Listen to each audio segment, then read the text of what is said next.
നമസ്കാരം. അമേരിക്കൻ വീക്ഷണത്തിലേക്ക് സ്വാഗതം. അടുത്ത സാമ്പത്തിക വർഷത്തിലേക്ക്, അതായത് ഒക്ടോബറിലാണ് സാമ്പത്തിക വർഷം തുടങ്ങുന്നത്. അടുത്ത സാമ്പത്തിക വർഷത്തിലേക്കുള്ള H1B വിസക്കാരുടെ അപേക്ഷ ഇന്നലെ മുതൽ സ്വീകരിച്ചു തുടങ്ങി. അത് ഈ മാസം 24 വരെ മറ്റാണ് സ്വീകരിക്കുന്നത്. അതിനിടയിൽ ആകപ്പാടെ 65,000 പൊതു അപേക്ഷകളും പിന്നെ ഒരു 20,000 പേര് ഇവിടെ പഠിച്ച് മാസ്റ്റേഴ്സ് ഡിഗ്രി ഒക്കെ എടുത്തവർക്ക് ഉള്ള ഒരു 20,000. അങ്ങനെ 85,000 വിസ ആണ് ഒരു വർഷം കൊടുക്കുന്നത്. പക്ഷെ അതിന് സാധാരണ നിലയിൽ 2-3 ലക്ഷം ആളുകളാണ് അപേക്ഷിക്കുക. അതിനാൽ ഒരു ലോട്ടറി എടുത്ത് അതിൽ നിന്ന് നറുക്കെടുത്തിട്ടാണ് ആളുകളെ നിശ്ചയിക്കുക, ഈ 85,000 പേരെ നിശ്ചയിക്കുക. അങ്ങനെയാണ് കുറേ വർഷങ്ങളായിട്ട് നടന്നു പോരുന്നത്, കുറേ കാലമായിട്ട് നടന്നു പോരുന്നത്. ഇടയ്ക്ക് ചുരുക്കം ചില വർഷങ്ങളിൽ മാത്രമാണ് അങ്ങനെ ഇല്ലാതിരുന്നത്. എന്തായാലും ഇപ്രാവശ്യം എന്ത് സംഭവിക്കുമെന്ന് കണ്ടറിയണം. കാരണം ഈ ട്രംപിൻ്റെ ഇമിഗ്രേഷൻ നിയമങ്ങളൊക്കെ ശക്തിപ്പെടുത്തതും അമേരിക്ക പഴയതുപോലെ ഒരു സ്വപ്നഭൂമിയല്ല എന്നുള്ളൊരു തോന്നലുണ്ടായതും വേറെ മേച്ചിൽപ്പുറങ്ങൾ ഉണ്ട് എന്നുള്ളൊരു തോന്നലും ഇതെല്ലാം ചേർന്ന് ഇങ്ങോട്ടുള്ള ഒഴുക്ക്, ഇങ്ങോട്ട് വരാനുള്ള താല്പര്യം എത്രമാത്രം ഉണ്ടായിരിക്കുമെന്ന് നമുക്ക് ഇപ്പോൾ പറയാൻ പറ്റില്ല. ഇപ്പോൾ ഇത് കഴിഞ്ഞു കഴിഞ്ഞാൽ, എത്ര പേര് അപേക്ഷിച്ചു വന്നു കഴിഞ്ഞാൽ നമുക്കത് മനസ്സിലാകും.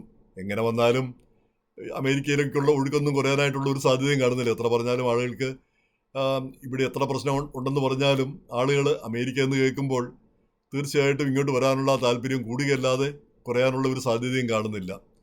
അപ്പോൾ ഇതിൻ്റെ ഇടയിൽ H1 വിസയുടെ പുതിയ അപേക്ഷകൾ വരുന്നു. അപ്പോൾ ഇതിൻ്റെ ഇടയിൽ പിന്നെ ദുഃഖകരമായൊരു കാര്യം, H1 വിസയിൽ ഇവിടെ വന്നിട്ട് 15ഉം 20ഉം ഒക്കെ വർഷം മുമ്പ് വന്നവർ, അവരൊക്കെ ഗ്രീൻ കാർഡിന് അപേക്ഷിച്ചിട്ട് കാത്തിരിക്കുന്നുണ്ട്. ആ ഗ്രീൻ കാർഡിന് അപേക്ഷിച്ചിട്ട് കാത്തിരിക്കാൻ തുടങ്ങിയിട്ട് വർഷങ്ങളായവർ ഏകദേശം 10.7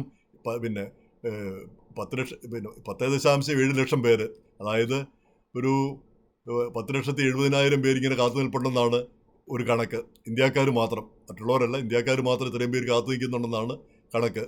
അത് അവരുടെ കുടുംബങ്ങളുടെ ഉൾപ്പെടുമെന്ന് അറിഞ്ഞുകൂടെ. എന്തായാലും ഇത്രയും ആളുകൾ. അപ്പം ഒരു വർഷം ഇന്ത്യക്കാർക്ക് ഏതാണ്ട് 9,300 ഗ്രീൻ കാർഡാണ് കൊടുക്കുന്നത് ഈ എംപ്ലോയ്മെൻറ്റ് വിസയിൽ. കാരണം എല്ലാ കൺട്രിക്കും പിന്നെ ഒരു കോട്ടയുണ്ട്. അത് ആ 9,300 പരമാവധി. അത് ചെറിയ രാജ്യത്തിനും ഇന്ത്യ പോലുള്ള വലിയ രാജ്യത്തിനും എല്ലാം തുല്യമായി ആ കോട്ട. അത് കാരണം ഈ 10 ലക്ഷം പേർക്ക് 9,000 ഒരു വർഷം 9,000 വെച്ച് കൊടുത്താൽ ഇത് എല്ലാവർക്കും കിട്ടിക്കഴിയണമെങ്കിൽ 134 വർഷമൊക്കെ ആകുമെന്നാണ് പറയുന്നത്. അപ്പോൾ എടുക്കുമെന്നാണ് പറയുന്നത്.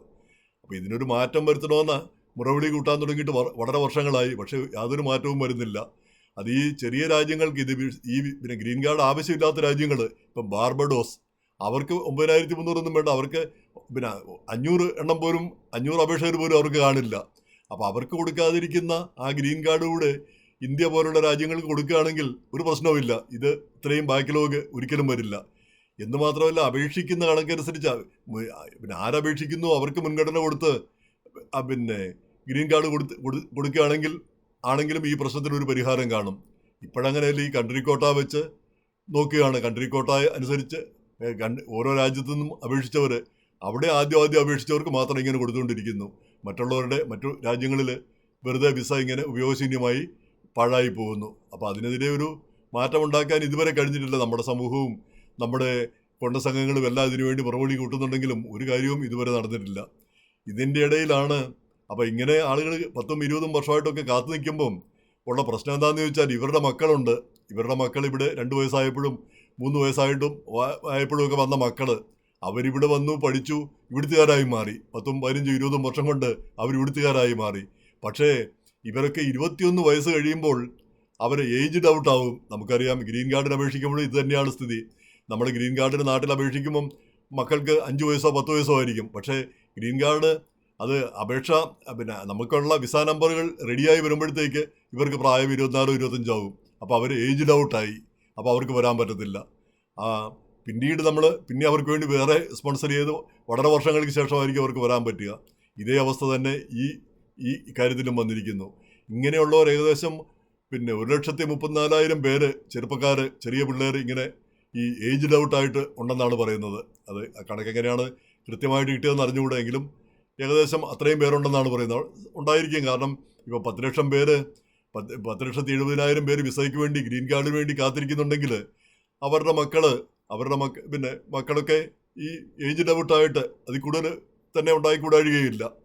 അപ്പോൾ അവർക്കൊക്കെ തിരിച്ചു പോകേണ്ട ഒരു അവസ്ഥ വരുന്നു. അവർക്ക് തിരിച്ചു പോകണം ഏജ് ഔട്ട് 21 കഴിഞ്ഞാൽ. അപ്പം ഇത്രയും കാലം ഈ 21 കഴിഞ്ഞാലും 1-2 വർഷം കൂടിയൊക്കെ ഇവിടെ തങ്ങാമായിരുന്നു. അതിൻ്റെ ഇടയ്ക്ക് വേറെ ഒരു വിസയിലേക്ക് മാറാം, F1 വിസ, സ്റ്റുഡൻറ്റ് വിസ, അല്ലെങ്കിൽ വേറെ ഏതെങ്കിലും വിസ, അങ്ങനെയൊക്കെയുള്ളൊരു സംവിധാനം ഉണ്ടായിരുന്നു. പക്ഷേ ഇപ്പോഴത്തെ നിയമമാറ്റങ്ങളെല്ലാം വന്നുകൂടി ഈ ഏജ്ഡ് ഔട്ടായി കഴിഞ്ഞാൽ കൈയോടെ തന്നെ തിരിച്ചു പോകണം എന്നുള്ളൊരു അവസ്ഥ വന്നിരിക്കുന്നു. സ്വയം തിരിച്ചു പോകണം എന്നുള്ളൊരു അവസ്ഥ വന്നിരിക്കുന്നു. അപ്പോൾ അതുകൂടി നമ്മുടെ കമ്മ്യൂണിറ്റിയിലൊക്കെ ഈ ചെറുപ്പക്കാർ, ചെറിയ പിള്ളേർ എന്താ ചെയ്യുക? അവർക്ക് ഇതാണ് അവരുടെ രാജ്യം, വേറൊരു രാജ്യം അവർക്കില്ല, വേറൊരു രാജ്യത്തെപ്പറ്റി അവർക്ക് അറിഞ്ഞുകൂടാ. എന്നല്ല അവിടെ ചെന്ന് കഴിഞ്ഞാൽ ഒരു കൊതുക് കടിച്ചാൽ പോലും അവർക്ക് അസ്വസ്ഥരാകും. അവിടുത്തെ വെള്ളം അവർക്ക് കുടിക്കാൻ പറ്റാത്ത സ്ഥിതി വരും. കാരണം അവർ അത് കഴിച്ചു കഴിഞ്ഞാൽ, അത് കുടിച്ചു കഴിഞ്ഞാൽ പലതരം അസുഖങ്ങളായിരിക്കും അവർക്ക് വരുന്നത്. കാരണം അവർക്ക് അതിനുള്ള ഇമ്മ്യൂണിറ്റി ഇല്ല. ഭാഷ അറിഞ്ഞുകൂടാ, കാരണം ഇവിടുത്തെ ഇംഗ്ലീഷും ഒക്കെ പഠിച്ചു വന്നവരാണ്. അപ്പം അങ്ങനെ വളരെ വിഷമാവസ്ഥയിലേക്ക് പെട്ടിരിക്കുന്ന യുവജനത ധാരാളമായിട്ടുണ്ട്. അതിൻ്റെ ഇടയിലാണ് അപ്പോൾ ഇത് ലീഗലായിട്ട് വന്നവരുടെ കാര്യമാണിത്. ഇവരെല്ലാം ലീഗലായിട്ട് വന്നതാണ്, ഒരിക്കലും ഇല്ലീഗലായിരുന്നില്ല. നേരെ മറിച്ച് ഇല്ലീഗലായിട്ട് ചെറുപ്പക്കാർ ചെറിയ പ്രായത്തിൽ 6 മാസമോ അല്ലെ 1 വയസ്സോ 2 വയസ്സോ ഒക്കെ ഉള്ളപ്പോൾ ഇല്ലീഗലായിട്ട് അപ്പനും അമ്മയും ഇല്ലീഗലായിട്ട് വന്നു, കൂടെ കുഞ്ഞുമക്കളെയും കൊണ്ടുവന്നു. അപ്പോൾ അങ്ങനെയുള്ള ആളുകൾ, അവർക്കും ഇതേ അവസ്ഥയുണ്ട്. തിരിച്ചു പോകുമ്പോൾ അവർക്ക് രാജ്യമില്ല. കാരണം അവർ ഈ രാജ്യമാണ് അവരുടേതായിട്ട് അവർ കരുതിയിരുന്നത്. ഇവിടുത്തെ ലാംഗ്വേജും ഇവിടുത്തെ ജീവിത രീതിയുമാണ് അവർക്ക് അറിയാവുന്നത്. അപ്പോൾ അവരെ സംരക്ഷിക്കാൻ വേണ്ടി ഒബാമയുടെ കാലത്ത് 2012 ഒരു നിയമം കൊണ്ടുവന്നത്, deferred action for childhood arrivals, DACA എന്നൊരു പ്രോഗ്രാം. അതായത് ഓരോ 2 വർഷത്തേക്ക് അവർക്ക് ഇവിടെ താമസിക്കാനും ക്രമേണ അവർക്ക് ഗ്രീൻ കാർഡും സിറ്റിസൺഷിപ്പൊക്കെ കിട്ടുന്നതിനുള്ളൊരു പ്രോഗ്രാമായിരുന്നു അത്. അപ്പോൾ ആ പ്രോഗ്രാം ഇതുവരെ തുടർന്നു. അത് നീക്കം ചെയ്യാനുള്ള ശ്രമമൊക്കെ ഉണ്ടായിരുന്നെങ്കിലും ഈയിടയ്ക്കൊരു കോടതി അത് ഇല്ലീഗലാണെന്ന് വിധിച്ചു. അപ്പോൾ അങ്ങനെ വന്നതോടുകൂടി സർക്കാർ തന്നെ ഒന്നും ചെയ്യേണ്ടതില്ല, അല്ലാതെ തന്നെ ഇല്ലീഗലാണെന്ന്. ഇനിയിപ്പോൾ അത് അപ്പീൽ ഒക്കെ പോകണം, സുപ്രീം കോടതി വരെയൊക്കെ അപ്പീലൊക്കെ പോകണം അത് ലീഗലായിട്ട് വരണമെങ്കിൽ. അപ്പം ആളുകൾക്ക് അങ്ങനെയുള്ളവരെയും ഈ ഇപ്പോഴത്തെ ഇമിഗ്രേഷൻ നിയമം അനുസരിച്ച് നാട് കടത്താനായിട്ട് പ്രയാസമൊന്നുമില്ലാത്ത സ്ഥിതി വരുന്നു. അപ്പോൾ ഈ ഡാക്ക പ്രോഗ്രാമിൽ നമ്മുടെ ആളുകൾ കുറവാണ്. ഏതാണ്ട് 4000-നും 8000-നും ഇടയ്ക്ക് ആളുകൾ അങ്ങനെ അപേക്ഷിച്ചിട്ടുണ്ടെന്നാണ് പറയുന്നത്.